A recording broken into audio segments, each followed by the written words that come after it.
सरकारी नौकरियों में आरक्षण पर एक बड़ा फैसला सुप्रीम कोर्ट का अभी अभी आया है और उस फैसले में कहा गया है कि जनरल की सीट पर कोई भी आरक्षण लेने वाला व्यक्ति दावा नहीं कर सकता अगर उसने एक बार आरक्षण का फ़ायदा ले लिया है।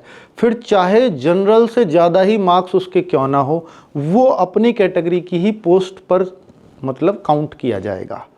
तो मेरे भाई ये फैसला किस तरह से है, आप देखिए। एक हाई कोर्ट का फैसला था, कर्नाटक हाई कोर्ट का। उसमें एक साथी ने जो आईएफएस जो भारतीय वन सेवा है उसमें वो एससी का कैंडिडेट था, उसने एक केस किया था और वो हाई कोर्ट के फैसले को सुप्रीम कोर्ट ने पलटा है।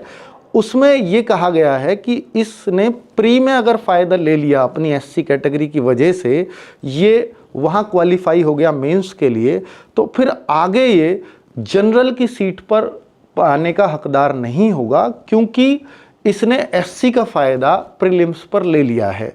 चाहे अब एससी की कट ऑफ ज़्यादा जाए या जनरल की कट ऑफ एससी से कम रह जाए, तो फिर ये जनरल की सीट पर काउंट नहीं होगा, अर्थात फिर इसको बाहर होना होगा अगर इसके एससी की कट ऑफ को ये क्रॉस नहीं कर पाता है।